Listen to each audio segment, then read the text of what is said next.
morning, everybody. It's Monday. Oh my God. It certainly is. Good morning, good afternoon. Good morning, sweetheart. How are you? Doing all right, thank you, love. How are you? I'm hanging in there. It's Monday after a holiday, and I think I finally got rid of the meat sweats. How's those Christmas tree decorations going?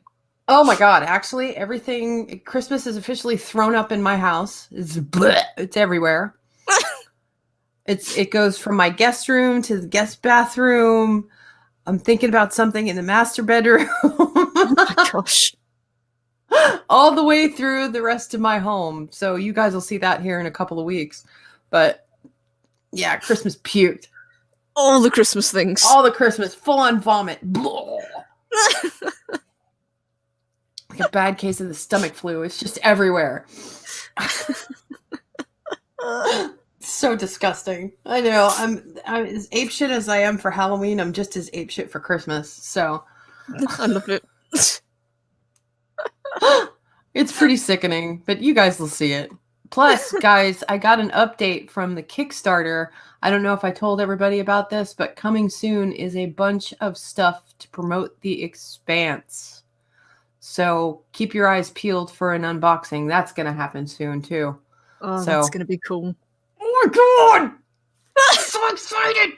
A little bit. Box full of goodies, and the show is coming back for not one but 2 seasons, and it'll close out at the 6th season, which kind of pissed me off a little bit because there's like 9 books. So yeah. I don't know how they're going to wrap it up. Well, it's going to be weird. Well, we've got a show coming up about it soon anyway, haven't we? So we can kind of pick it apart. But we've got an idea of how they might be able to tie it all together. Yeah. We've got a couple. Yeah, the big idea. Yeah, we'll save that for a reveal for later. Because today we're talking about Vikings. Oh, yes. So should we say hello to those who have come to join us this morning? Absolutely. All right. Well, Chris is here. Technically, I was first in the chat, but Chris gets first, as usual. Darth Haster is here. So good morning, Chris, and good morning, Darth Haster. Colin P. Smith. And he says, so Pornhub Vikings? Yeah, we'll get to that. that was an odd scene. Yeah, that was a weird thing that happened. Yes. Purple Valkyrie is here. Duh. Lady Mist, good morning, sweetheart. Who else is hanging out with us, babe? We've got Andrew Hoyle. Good afternoon, love. Who else we got? Generalissimo Jefe. Hello, Jeff. Welcome. Naughty Monkey or Raph. Scrolling down, making sure we've not missed anyone. Oh, look at that. It jumped on me. Joy. Eponymous Minion. Hello, sweetheart. Curie. Welcome. Thank you for joining us, guys. Lord Thoth. Hello, love. Who else do we have? I'm scrolling Dave down. G. Mine just jumped on me, too. Welcome. Thank you, Dave. And Butterflies. Good to see you. Oh, Butterflies. Hey, girl. Been a while. Good to see you in the chat. And we've got Psychodorf9 says, I'm listening and doing carpets in a library. Oh, my gosh. Oh, God. Have fun, hon. Butterflies asks how we're doing. We're doing great because we're doing our show and it's after a holiday and we're rolling into Christmas and we're going to close out and give a big middle finger to 2020. Yes. We're in the home stretch, guys. We can do this. We can do this. We can make it another 31 days. We can manage. And Dee Dee Myers, great to see you too. Good morning. Hey, Dee Dee. Good morning. Yeah, so here we go with the season closer of the season finale of season 3. Mm-hmm. The Dead.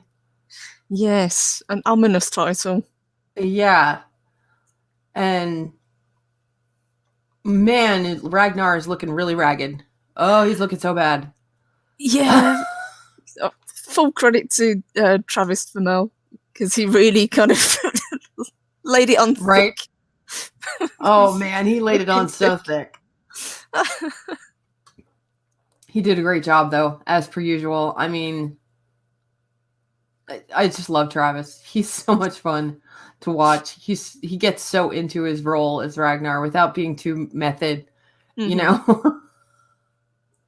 But the French, of course, deliver on their promise. They deliver all that gold and silver.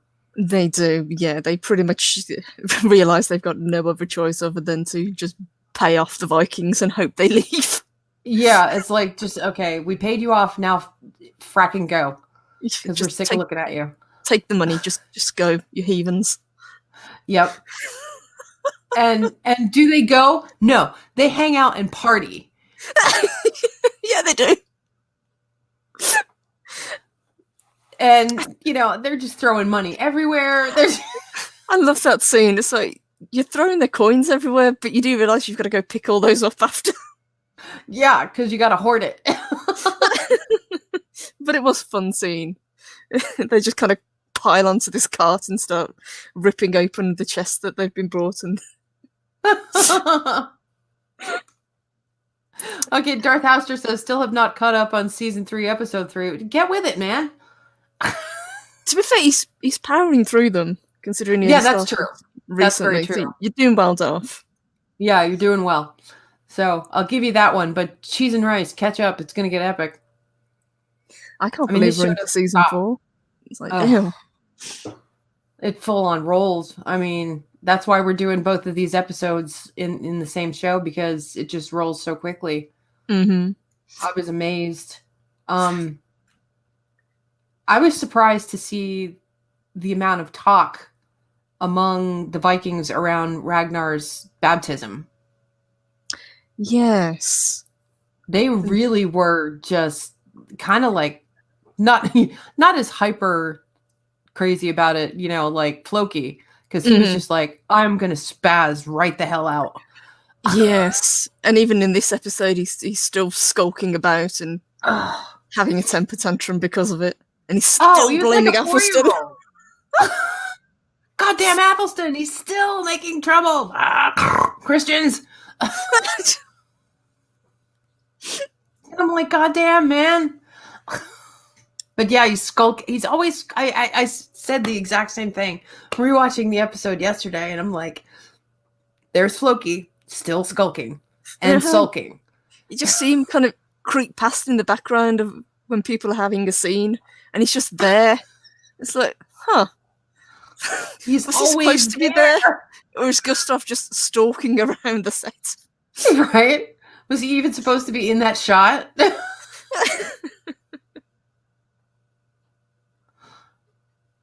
Wait, Colin's got an observation. Just an observation, but the first 3 peeps in your background are dead, Jim. Are you going to change that at all? Probably for season 4. Mm-hmm. Yeah, but I'm having trouble finding pictures. Yes, we kept this because it was such a good kind of background. And it just balances the characters out really well. But we'll try and find another one for you. Yeah. And welcome, Loki. That was hey, such a babe. good show we did earlier. Morning, boss. Yeah, great show on David Prowse. That was brilliant. You and Purple knocked it out of the park. Yeah, Floki skulking. Nah. I love it. You just see him go past. It's like, there's Loki. Makes me worry for Loki, says Colin P. Smith. Yeah, you wonder if Loki skulks in the background. But nah. No. He's never shady. Where Floki is shady. But yeah, that man is everywhere. It's like, dude, get a hobby. But yeah, so his news of his christening doesn't go down particularly well. And then what happens? Well, down. Stuff we didn't want to happen. Yes. And the first time I saw this, I freaked out. Oh, I did too. I'm just sitting there screaming no at my television. No. No. No. God damn it. No. He finally succumbs to his wounds and he dies. Mm-hmm. And dies. And of course, there's Floki off in the woods working and building one last boat for Ragnar. Yes, that was a sweet scene. And I think some of the best scenes that come up are the people, Lagertha, her scene where she's talking to him in the coffin, Floki's scene. I think that's some of the best acting that you get out of this season. Mm-hmm. And of course, they saved the best for last. I mean, because that moment, Lagertha, sits down and is basically hugging the coffin boat and saying that, hey, I never imagined my life without you in it. Yes. Essentially, I was just like, okay. Damn onions. Yes. I think she when she says Odin would go to heaven to bring him back to Valhalla where he belongs, so they can be together. That was really sweet. Yeah. Regardless of him wanting to be, reunited mm-hmm. with Athelstan in the Christian heaven. That she still carries that much love for Ragnar was really sweet. Yeah. Oh, and wasn't there... Oh, damn. This just totally flashed back for me. Wasn't there an emissary from the French who came to ask why they hadn't left? Yes. Yeah, it was Odo. Yeah, Count Odo came and he basically, Bjorn says, we can't leave, Ragnar's ill, and he doesn't believe him. Right. And he needs to see it. He needs proof, so he's like, all right, then walk this way. And they take him to see Ragnar, obviously, before he passes. And Odo can see just how sick he is. And Bjorn says something to him about his last request, was that he be able to be brought to the cathedral. Yes. To be blessed. Yes, he wants a Christian burial. Blessed. Yeah. Yeah. I just flashed. I'm like, wait, we forgot a scene. And you swing back around to it, but yes, it was getting with the coffin. Yeah, so that's Ragnar's last request. He wants to be blessed inside the cathedral and then be buried as a Christian. And Odo just said, all right, okay. And then please leave. Yeah. Now go. Please go. Please F off. But they do it. They take him into the cathedral. They do, yes. And the Vikings, kind of like the Irish, they really know how to kind of give someone a send-off. So they've got banging the drums and they're all in full battle armor. And oh, yeah. Which... Are you shocked, though? I mean... Not really, no. Even Rollo just up, he put a shirt on. Oh, finally. Yeah, and Loki's right, and the seer strikes again, only the dead may enter Paris. Yeah. Absolutely. Exactly. He called it, yeah. Uh-huh. And Darth Haster, the seer is creepy AF. He's one of my favorite characters. Same. Every time he's on screen, I think he does such a good job. For sure. But yeah, they take him into the cathedral. They walk him through the streets of Paris, obviously, and into the cathedral, where, lo and behold, we get like this is what I kept hoping for, and I was so glad that they did it, was like a Trojan horse moment. Yes, exactly. And and I was like, Ragnar jumps out of that coffin. I'm like, yeah! And historically, that did actually happen, although not with Ragnar. It was actually Bjorn Ironside who did a similar maneuver in capturing an Italian town. I did see that in the trivia. I did not know that until this morning. No. I was like, no shit. It's like, huh. Today I learned. Cool. Yeah, that was pretty cool. Yeah, a king's funeral, Loki. Yeah. That boat, oh my god. The ornateness of that piece that Floki carved, I was like, holy mother. It was gorgeous, wasn't it? Oh, it was beautiful. I almost hated to see a little bit, a tiny bit of me hated to see him pop out of it because I thought it was so cool. Yeah, but no, he just pops back out like a jack in the box. Yep. And the look on the Emperor's face, it was just brilliant. I swear to God, he had that look in his eye of he just crapped himself full on. just lost control of all his faculties, and that was the end of it. Pee and poo everywhere.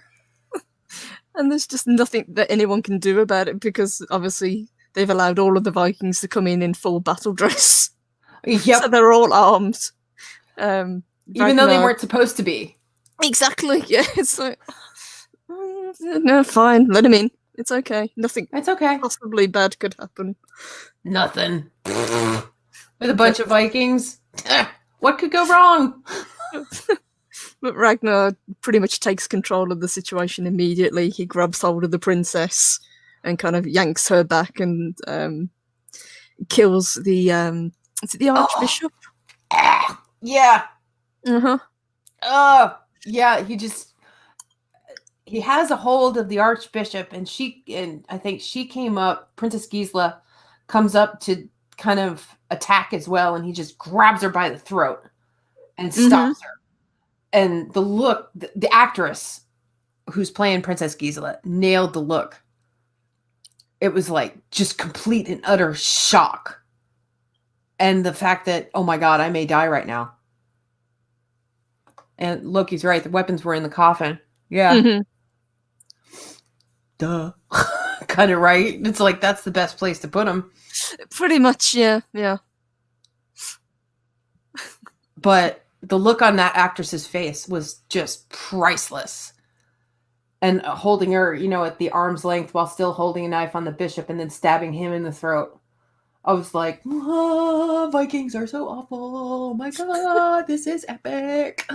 Right there in the church. And I think it was right as Ragnar turned and took real good hold of her. Knife to her throat, where Emperor Charles passes out. Yes. Yeah, he just folds. Gone. Oh, like a sheet of origami. It was just like... Yes.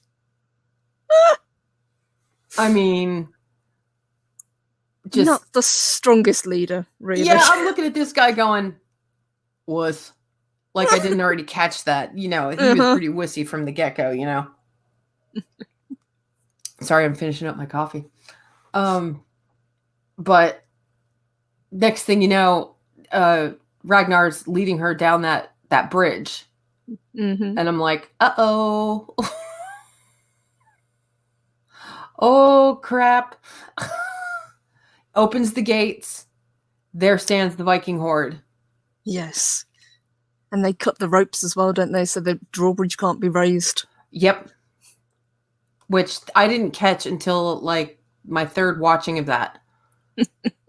I didn't. I was like, wait, how are they going to defeat the Parisian army if they've got this drawbridge? Oh, I see what they did there.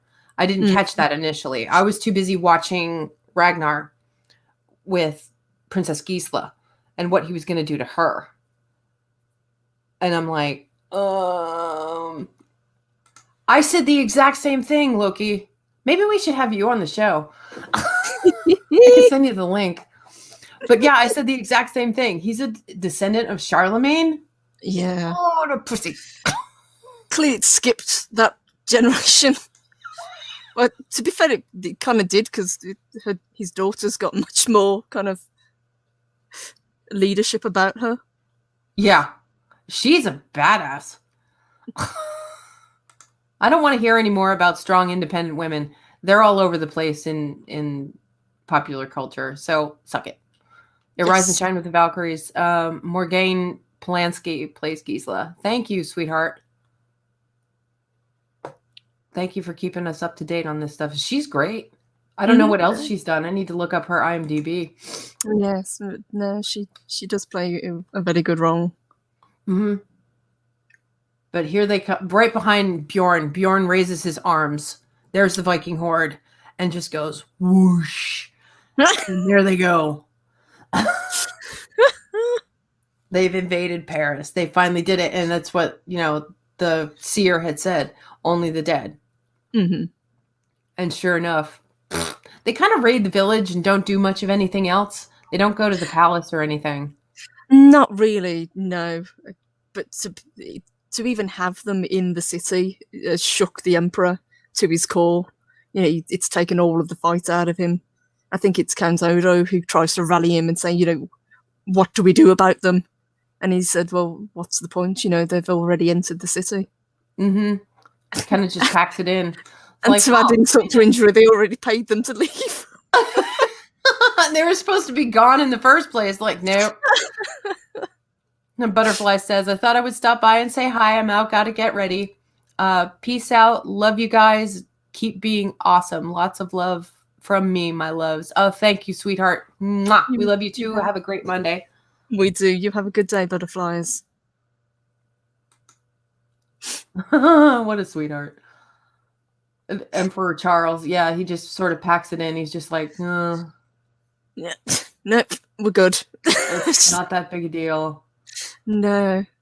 And I noticed a lot in the scenes that he was in, he was wearing that mask again to hide his face. Yeah. Whenever anything goes wrong, the mask comes back on. Yeah, that whole thing is weird. Mm-hmm. What is that about? And then, of course, we got to talk about that whole scene, which is what I highlighted earlier about the Pornhub Vikings. That was so weird. There was the strangest scene with Count Odo. I mean, I'm not here to kink shame, but it does make me wonder why they bothered putting it in, because it doesn't go anywhere. Yeah. It's just the most random scene. Obviously, Count Odo's not getting anywhere with the princess. So Another lady of the court approaches him, and she kind of puts the princess down, saying how boring she is, and she could never actually make you happy. You'd get bored of her very quickly. Yeah. And he kind of gives her a proposition. Yeah. Yeah. So, basically, how can I make you happy? Grab my boob. I'm like, and down we go to the dungeon. I'm like, oh my God, this is the only thing you do see in porn. All right. Oh God, we're doing this. None of it made sense. No, it was a really odd scene. I'm guessing it was just to kind of show that Count Odo's kind of got a dark side to him. He's a little bit twisted as well. Or it was just an excuse to show boobs. Boobs. Well, we didn't even really get boobs because it was on History Channel. Oh, we got them on Amazon. I didn't see a boob, but oh yeah. I was too busy going, what the frack is this scene even for? And Loki says the girl Odo's whipping her and her brother are setting him up to take over Paris. Right. Mm-hmm. But that happens later. Spoiler alert. It does. Yeah, it's just that one particular scene. It doesn't really lead into anything else. The characters have scenes together, as the next season goes on. But nothing again like this. It's like, that was the thing that happened. Thank you. Yeah, and we just sidestep it, kind of like, yeah. And she's fine. He obviously doesn't do too much damage to her. But I think she's kind of regretting going down there with him.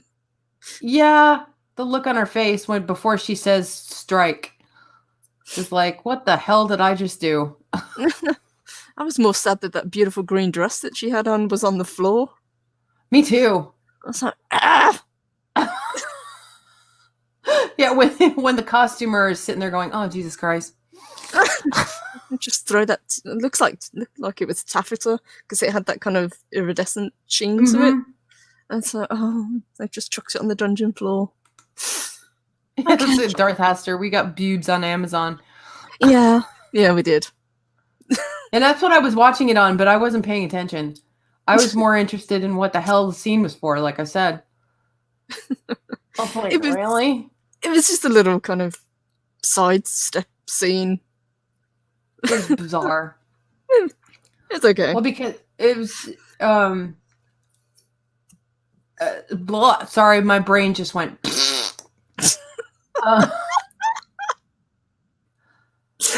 soon after they finally invade Paris and then bug out, they bug out for home. The Vikings Yes. bug out for home, right? Yes, that's right. And they leave some Vikings behind, unbeknownst to Ragnar, who later is like, whose bright idea was it to leave Rollo behind?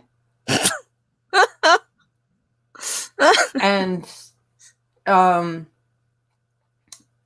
in Paris, Emperor Charles, I just want to call him Emperor Fancy Pants because Jesus Christ, he wants to kind of make friends, make a little peace with the Northmen. Yes. I think having them in the city, like we said, has just taken the fight out of him. So he's trying to appease them rather than risk fighting again. Yeah. And he offers Rollo lands and titles. And I'm like, what? Here's something else that the seer foresaw. Mm-hmm. Is like, what did the seer say? If you had any idea what was ahead of you, you'd dance naked on the sand. Yes. It probably would have done it anyway, but still. Mm-hmm. And to wrap all this up, at least for this episode, the daughter is also offered, Princess Gisela. Yes, there is one more big thing that he offers. Yeah. And I actually love that scene where the penny finally drops. Oh. What he's offering and the look on her face. It was brilliant. She's just like, excuse me? You just said what with who now? Well, yeah, she was giving Rollo the eye for the last 3 episodes every time she saw him. And now she's kind of stuck with him. Yeah. And she's not happy about it. Not at all. Nope. She's just like, ew, I will not marry that animal. And that's what she calls him. She calls him an animal. It's like, damn. A monster she used a couple of times, and I'm just like, Jesus Christ. You were all for it. Well, you seem to be. Yeah, well, the way she was eyeballing Rollo. Of course, if he put a shirt on.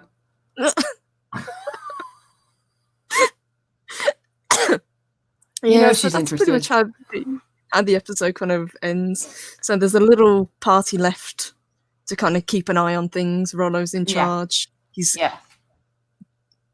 The Emperor is trying to kind of bribe him and buy him off and, get him to turn against his brother and defend Paris because they know that Ragnar's going to be back with a bigger force next time.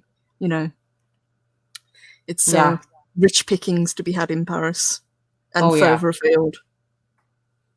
Oh, God. Paris is so wealthy. Holy cow.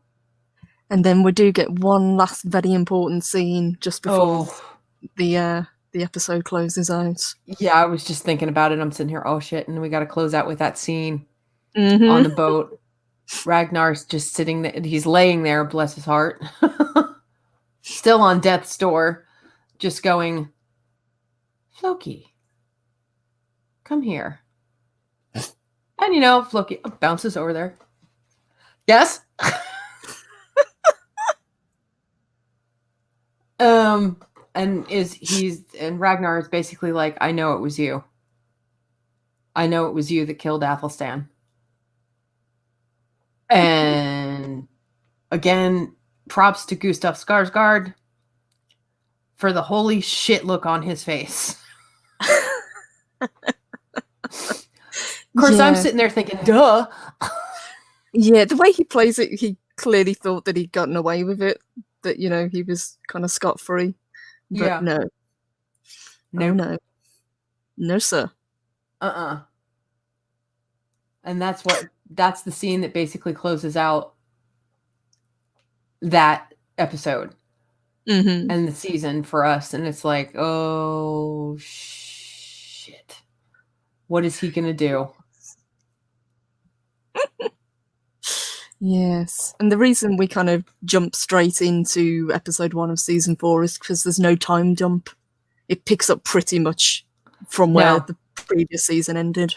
exactly. It's like boom, boom. Okay, we have to go straight into this. We can't have a break. And there was only the way that we're doing this. We end up with one episode left anyway. Mm-hmm. But the way they're feeding these seasons, I mean, they immediately roll. Yeah, like you said, there's no time jump. Yeah, and Colin says, hadn't he confessed to what he thought was Ragnar's coffin? He did, but there's no way that Ragnar didn't already suspect that Floki killed Athelstan, the way he set him up to fail at Paris. That's, yeah, that was the whole idea. You could see that look on Ragnar's face. I know what you did. And I'm going to make you pay for it. And this is how. So season 4 opens up with, like you said, no time jump. They're back in Keteket. Ragnar's still lying at death's door. God bless him. But he had a kick-ass fever dream. Oh my gosh. Yes, I love this scene so much so I actually used it in the part of it for the gift that I used for the tweet this morning. Yes. Yeah, he had a vision of the gates of Valhalla. And every little piece of symbolism was there, from, those giant golden gates to the wolf Fenrir being outside and the 2 ravens flying overhead, and just the surrealness of what you think of as going to Valhalla should be. It was beautiful. It was very well done by the cinematography and special effects group. It really was. It wasn't overly done, but to have these beautiful golden doorway open, and you can see into this like ethereal looking mead hall, and all the Vikings that have passed before, they're all having a huge party. And oh yeah. Like, yeah, party on. It looked like it was a lot of fun, to be fair. Oh yeah. Oh my god, I wanted to be hanging out in Valhalla. But without being dead, mind you, but bless him, Ragnar runs towards, to enter the gates, and as he's getting towards them, the doors are closing, and just as he gets to the steps, they slam shut, denying him entrance. Yeah, and he just screams. He does. Ugh. He just. I felt awful for him. I'm like, you got to be kidding. But then, this is Vikings. Ragnar Lothbrok is like one of the main characters. He can't die yet. Mm-hmm. There's a reason he's being kicked out of Valhalla and pushed back. Exactly. Life. Yeah, that, and obviously, he's kind of turned his back on the gods by being baptized. Yes. And that's not boding well with, Odin. Mm-hmm. I'm sure. Kind of in his bad books at the moment, I would imagine. Yeah. The scenes I didn't understand, and this was intercut throughout this, was Aslog going to the seer. Yes, this was one of the few times you actually see the seer out in daylight, and you kind of get a really good look at the makeup that they've done on him. I actually like him better in shadow because I think it's more effective than what you see him full on. I agree. But yeah, it was an odd scene, and they're clearly kind of pressing home just how an unpleasant character Aslog actually is. Because she's saying to the seer, we know Ragnar's at death's door. Somebody's got to rule after him. Will it be a woman? Mm-hmm. And the seer says yes. And she says, will it be me? And he says, I've already said too much. Well, to me, that said, well, I don't think so. It's like, nah. No, maybe not you. I don't think so. Not you, also. But you could clearly see she wants to be queen, and rule should Ragnar die. And she's honest to God. You see that look in her eyes, and she's really hoping for Ragnar's death. Yes. Do you think that's because he's been away for so long, she's gotten used to ruling, whereas before she was very uncertain about, what to do with Cataket? I But think so, yeah. since they've all been away in Paris for so long, she's kind of gotten a taste for the power Yeah. and what I would presume she used to have. Well, do you think that went back to what Siggy said to her? Mm-hmm. You think that would harken back to that? Because, I think if so. you're not going to do it, I will. Yes. Yeah. Yeah. So So, she finally steps up and, becomes the leader, takes control, and realizes I kind of like it. yeah. Yeah. And she's there in Cataket doing her thing. She's ruling. Finally. She's being a queen. Mm-hmm. And boy, is she a queen. Ugh. God. But no sooner sooner do they get back from Paris. Okay, Bjorn is back. Chilling. He's chilling like a villain. They've got all the spoils of war from Paris. Yes. They did And very well. yeah, they made out like bandits. Oh wait. Because they kind of were. But holy cow.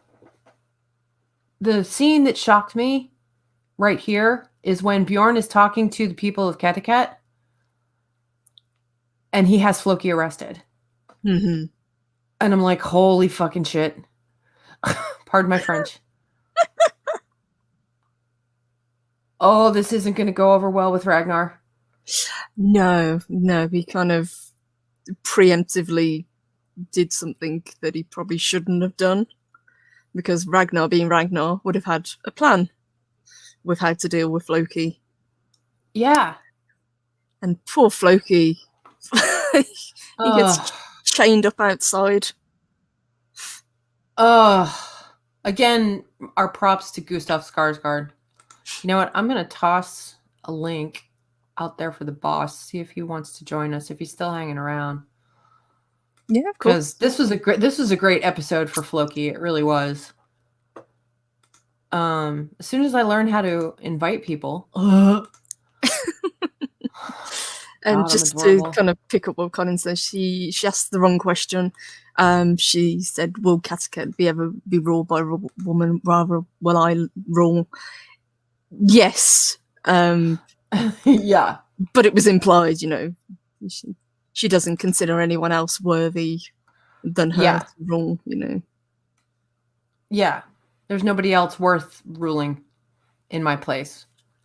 Oh, there he is. Hold on. Let me clear that. Clear that. Hello, Loki. Receive. Hello, boss. Didn't know if you were still hanging around or if you'd gone on to do some other work. But I'm I'm listening. I'm always listening. People are like, how the hell you know that happened? Because I'm always listening. Mm-hmm. Loki knows. Loki knows. So how were you with the arrest of Floki? Oh, when they do the whole chained up thing. Oh yeah. Yeah. Oh yeah. They hang him up. Yeah, I've got a picture. Let me find it. Give me just a minute to find it, because I've got some really wonderful stuff about the actual Loki. Adega called you a stalker. A lurker. Lurker. Yeah, I like lurking better. I am a accused lurker. I lurk. So, like you say, this all goes back to the symbolism and connecting Floki, obviously, with the gods. Yeah. Loki and Ragnar is obviously standing for Thor, and it's I really like the way they did it. I've got to admit. Me too. And even the scenes with Helga are pivotal, and as you say, tie in with the kind of Loki analogy. Poor Helga. Poor Helga. There you go. If you want to share that. Yeah. Does that look familiar? Yep. Yep, a little bit. Just a little bit, doesn't it? If only Helga were that comfortable. If only Floki had that long hair, right? But yeah, that is Sigyn. That is Loki's second wife. And of course, there's Loki. Now, the dripping from the snake is supposed to be poison, and to keep it can't hit the ground. It can't hit the ground. It was something Odin decreed, was the poison couldn't hit the ground. So she's taking it in a cup, and then she's going to take it into herself to give Loki some peace. Yeah. But obviously, that's Helga, holding the bowl to keep it from dripping on him. Basically, they go all Chinese water torture on his ass. Oh, yeah. Oh, yeah. Yes. And you've even got those kids throwing things at him, tormenting him so he can't get any peace. Yeah. He never gets peace. Poor Floki. The second I saw that, I said, oh, that's where they're going with it. Mm-hmm. Yeah. And I think now that you mentioned it, there is even a bowl involved because his daughter brings him food and she's feeding him, isn't she? Yep. If I remember correctly. Mm-hmm. I love the level of symbolism that they bring into it. And if you didn't kind of know Norse mythology, you could kind of just skip past that and it wouldn't take anything away from that particular scene. No, it wouldn't.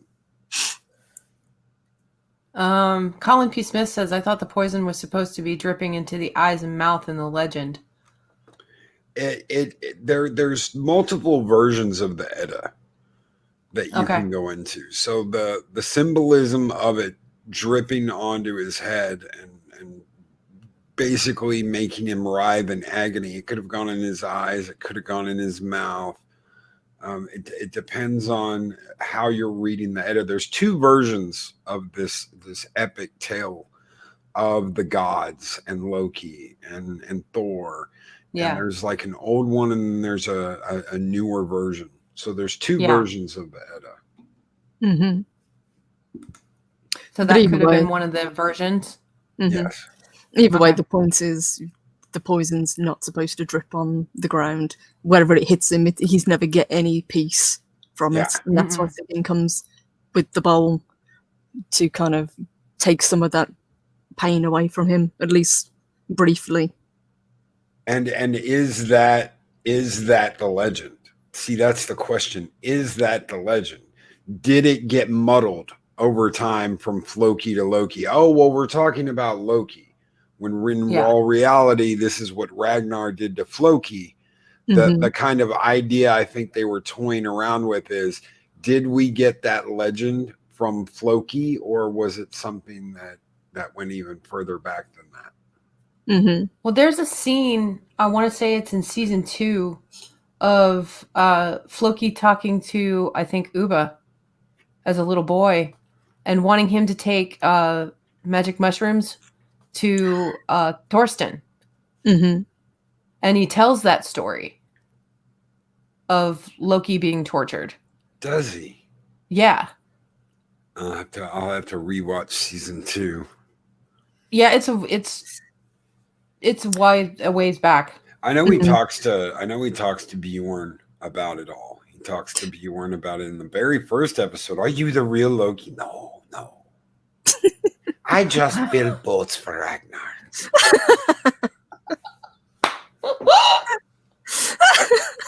There we go, folks. We got to build boats for Ragnar. Poor Floki's not building anything at the moment. No. And you have to remember, this was a race that didn't write anything down. Mm-hmm.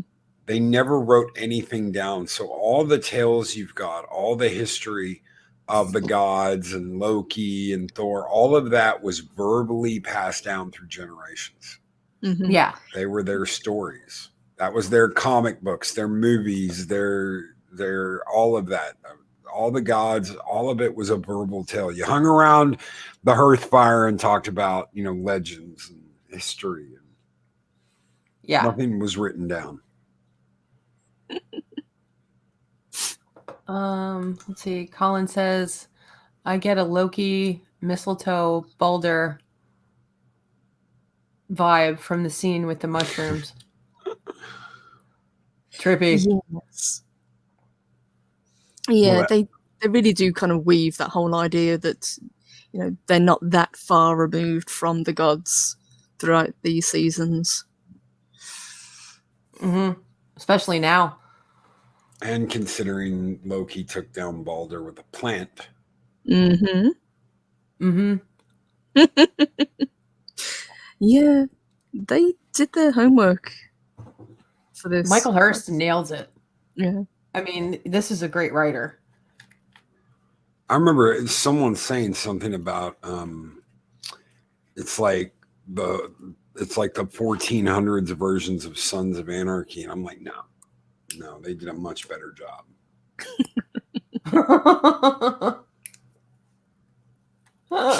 They did a much better job. Okay, Rise and Shine with the Valkyries. Loki tricked someone into using a mistletoe dart to kill Balder. Yep. Okay. I did not know that. Balder's mother prayed to everything and talked to everything but plants. Mm-hmm. That nothing would ever harm her son. She never thought a plant would harm her son. Well, guess what? Guess what?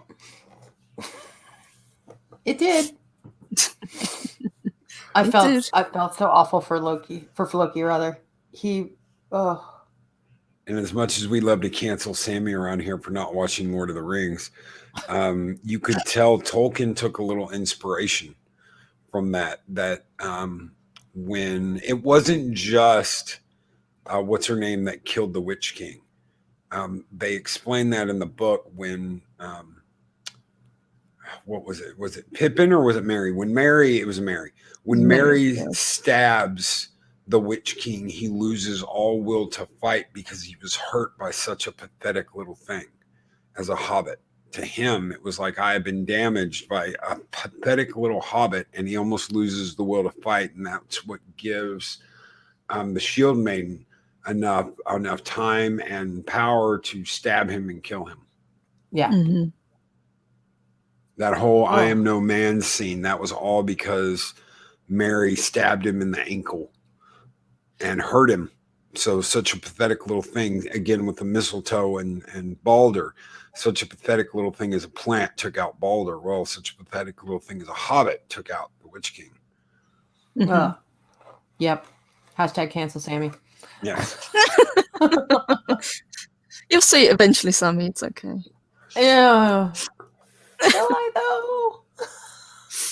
But yeah, poor Floki, he's chained up outside and, getting stuff thrown at him, and he's out in the cold. He's getting no kind of rest because of the way he's chained up. And everyone else is in the hall celebrating, having a feast, when Ragnar stirs and kind of hobbles in to join them. Yeah. Leaning very heavily on a staff. Yeah, but he's getting around pretty good. He's just getting kind of jokes with oh, just ignore me. Yes, it's okay. No big deal. Carry I'm on just with the your king. party. No deal. Ragnar, not happy with Bjorn.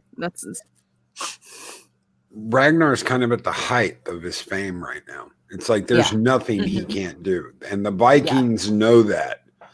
The Vikings have taken note now. There is nothing Ragnar can't do. That's true. They are on their way, Darth. Believe it or not, I've got it. I've got the art. I've got I've got it. I've got it made out. I've just got to make it. I've got to have time to make it. Yeah. We've got so probably by the purple, first of the year. We've got Purple Rains. We got Purple's gear. So we're getting the hashtag cancel Sammy gear. That's next. That's going to be awesome. I can't wait to get one. Me either, for that matter. But yeah, it's coming. Not to worry. We'll get you covered. But Ragnar is not happy with Bjorn for having Floki arrested. You think what did he say? You think I didn't know? Yeah, you'd think I didn't have a plan for this, and now because of what he's done, he's kind of forced Ragnar's hand. He has to deal with Floki, whereas he probably would have kind of done it in a much more sneaky way if it'd been left Yeah, I don't up think to it would him. have been as public. No, I don't think it would have either. Because I don't, as much as he hates him for killing Athelstan, he still loves Floki. He wouldn't have wanted to see him, humiliated in the public square. No. Mm-mm. Not like that. It would have been private. He would have made him suffer some other way, That was the whole plan anyway. And for Bjorn to jump the gun, he was kind of like, dude. Kids. Damn it. Leave you in charge for half an hour and it all goes to hell in a handbasket. Good work. Thank you. I did notice that Ragnar does seem to be feeling a little bit better because Aslag's newest slave caught his eye as she went past as well. Yeah, which she did on purpose. Yeah. Knowing full well that that's exactly what would happen. Yes. Can't keep a good man down. It's like, huh. Look at that. There's new girl. Hello, new girl. It's like, no, Ragnar, no. Focus. But that's pretty much how it kind of ends up in Kattegat. So Bjorn is a little bit chastised, and he says he's going to prove himself. And he says, "That's it. I'm going to survive in the wilderness over the winter." It's like, okay, really, Bjorn? Really? Well, right, he's Bjorn. wanted to do that since we saw him as a young adult. He's been, I want to go and I want to go, and then no, you can't. No, and of course Ragnar's to be like, go forth and create even more legends, my boy. Go for it.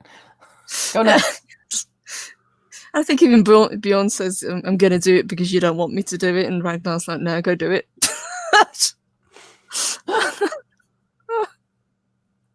So I just thought that was pretty funny.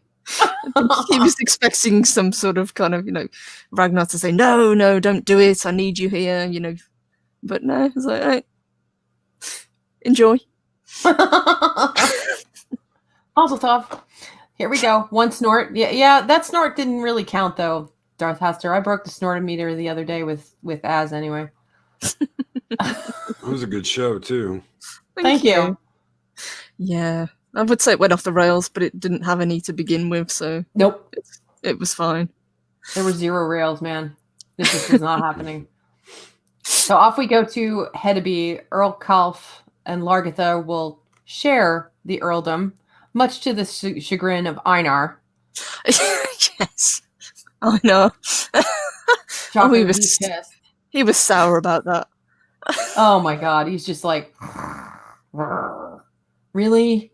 Oof, I don't like this idea. And it's like, why? I think even Kalf asks him why he's so against Largatha. He's just like, because this isn't how it was supposed to be to begin with. I was supposed to be in charge. And it's my family, not her. Yeah, and Kalf calls him out as well, and he says, "You're still in love with her." And Einar says, "Yeah, well, love isn't everything." Nope. Well, we find that out because, Earl Kalf, kind of fakes this trial in the public square to, oust Largatha rather, from the town and, make your mark in the post. Okay, they all make their mark in the post. Next thing fire. There's the brand new crossbows up off the sides firing into the crowd. And I'm like, oops, it was a setup. Yes, the Vikings brought themselves back a nice souvenir. Oh, yeah. Oh, yeah. Well, wouldn't you see? That's a game changer. We're talking about a battlefield game changer because you suddenly have sidearms. You don't have to worry about your people yanking back on a bow. It's easier to aim. You can reload. It may not be as fast as reload, but you've got an actual sidearm. That's why Paris was so difficult to take, was those crossbows. It's something the Vikings had never encountered before. So, of course, they're like, new weapon, win for us. It was. It It was. was. They Yeah. were firing like madmen. I mean, they took those people down one after the other, after the other, after the other. It was Yeah. incredible. Pretty much all the dissidents against Kauf and Lagertha just got taken out, including Einar. Well, and what she did to him. Oh, Yes. oh. I don't even have those kind of parts, and it hurt. Yes. Yeah, she really, well, she emasculated him. Yeah. Oh. She clearly hated him. Oh, she hated him with a mad passion. It was just like, ugh. Ow.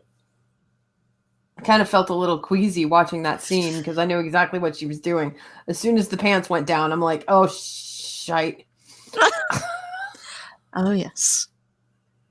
And then she just kind of casually tosses it aside. It's like, nope, No, job done. that's okay. But yeah, now there's no one to kind of oppose Kalf and Lagertha. Yep. So, okay, everything's fine in Hedeby for now. In fact, we have to go to Paris because we've got to close out that. And this will close out our show for today because we're getting there. Rollo has been married off to Princess Gisela, who did nothing but wail essentially during the whole wedding and cry. Yes, she did. I kind of don't blame her. Kind of could see where she's coming from. Yeah. But poor Rollo just looks bewildered. He doesn't know what the heck's going on. No, he doesn't. And he was expecting, wedding bells. And no. Her to be happy, and nope. Or at least, not to be screaming her head off and spitting on him and just kind of spitting on like everybody. Yeah. She just spat on everybody. and the seer was right again. If you only knew what your future held, Rollo, you would go out and you would go out and jump in the river and just laugh your full head off because of what is in store for you. You'd never believe me if I told you, so there's no point in even telling you what's going to happen to you. Yes. A bear You're never married a gonna believe it. princess. Yeah, you're never going to believe me anyway. So poor Rollo didn't quite get the wedding night that he was expecting. Yeah, but it was pretty funny. Yeah. Yeah, neither did she. Well, he's committed a very big sin here. Doing what he did. He has committed a huge sin to his people. They will never, ever be okay with this. They will never, ever be okay with him ever again. No. I'm not going to cheat out on the future, but if there ever is a true reunion, he is not going to be, oh, Rollo, no. That is not going to happen. No. Absolutely not. But I did like that exchange with Rollo and Gisela where he's just finally like, well, good night then. And just turns his back on her. It's just like, yeah. Oh. How dare you go to sleep? How dare you go to sleep when I'm threatening you with a knife and screaming and putting up a fight? Yeah, Colin, she looked a little disappointed. Yeah. Yeah. I think she even pokes him with the knife to trying to get some sort of response from him, and he just ignores her.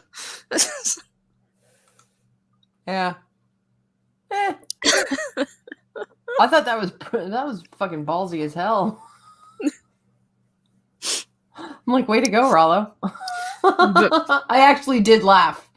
I did as well, yeah. But poor Rollo's got himself into kind of such a situation. He doesn't speak the language. He doesn't know the politics. He's in a position of power, but he can't do anything with it. And obviously, the final scene, he gets a visit from is it Eric? Yeah, one Eric. one of the Vikings that had stayed behind in the party. Yeah. And he's so excited to see him, somebody you can actually talk to that isn't the Wanderer. Well, the Wanderer leaves. Mm-hmm. Oh, yeah. The Wanderer's had enough of He him. fucks off to go wandering.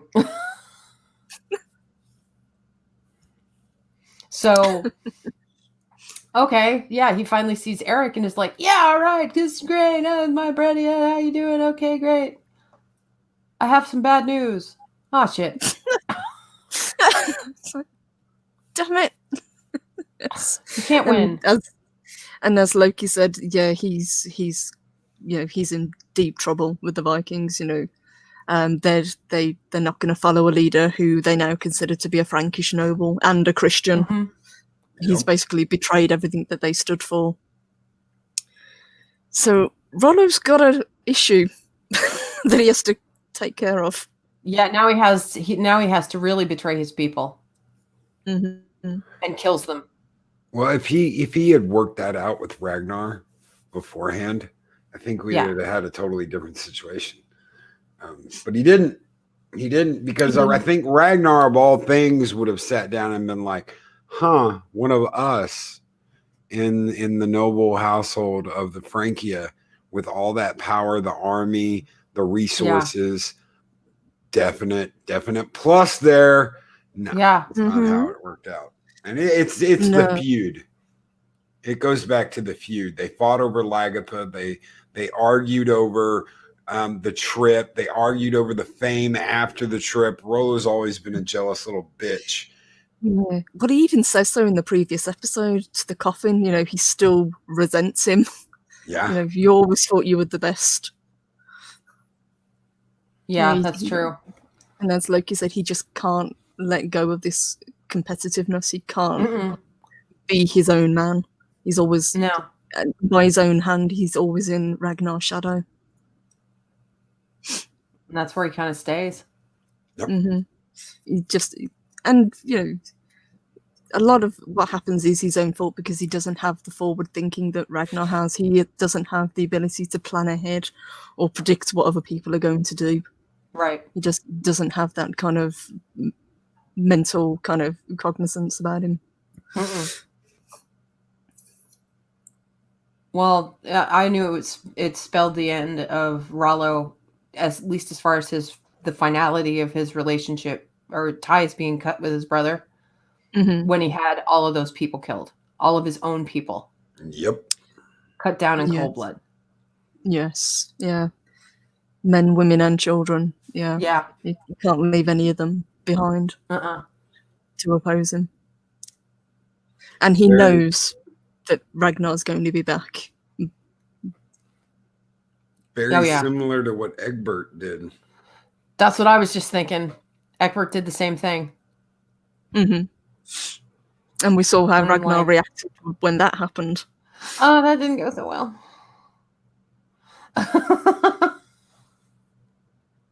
So, guys, that closes it up for episode 1 of season 4 for Vikings. Next week, we'll do episodes 2 and 3.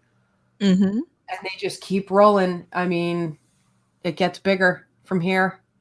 It's going to be awesome. Loki, thank you for popping on with us this morning. Yes, thank you for boss. having me. Thank you. Appreciate it. Thank you. No, Loki is very, very knowledgeable about Norse mythology. Mm-hmm. So it's always great to kind of get your perspective on it, to kind of bring a different kind of slant on the scenes. Because before you mentioned it, I didn't even connect the Loki and Signan connection with Loki and Helga. Yeah. That's immediately what I thought of when I saw that. Was like, oh, they're doing that. Oh, okay then. So, guys, thank you so much for joining us. Loki, thank you for popping on and hanging out with us just a little bit. We kind of missed you being on with our Vikings reviews, so it's been nice to have you on today. Thank you for having me. Sure. You're welcome. Thank you. And guys, we have a programming note. Our Wednesday show is being moved to Wednesday evening. Mm-hmm. So we will be changing our time from, instead of 10 o'clock Central Time, it will be at 6 p.m. Central Time. So, boss, it'll be before your game stream. Nice. All right. And our special guest will be Lorana Creole. Holy shit. Us. Nice. Yeah. Yes. Really looking forward to that. Yeah. She's joining us for the hour to talk and BS and, you maybe sip a little tea in the Fandom Menace. So that'll be nice. The Queen of the Queen's Council. Yeah. Exactly. She's pretty amazing. I'm looking forward to talking with her. I can't wait for her to be on. Boss, what else have you got going on today? Oh, we've got a member stream coming up later today. We've got a Loki's Army member stream. So if you are a member of the Loki's Army, the top tier, we've got a member stream where you can come up and talk, and we'll talk about some stuff, and it's open mic for the Loki members. Oh, okay. Awesome. Cool. What time are we doing that? We are going to launch that at 4 p.m. So in a little under 5 hours. Awesome. Cool. We will be there. Looking forward to that. Thank you. Yep. And we'll be back tomorrow morning with Loki on his morning show. There, but for the graces. We're going to burn something down. Take a flamethrower to something, light a match. We'll burn something down. It'll be fun. All right, you guys. Everybody take care and have a marvelous day, and we will see you guys later. Have a great one, everybody. Bye, everybody. Loki. Bye. Thank you.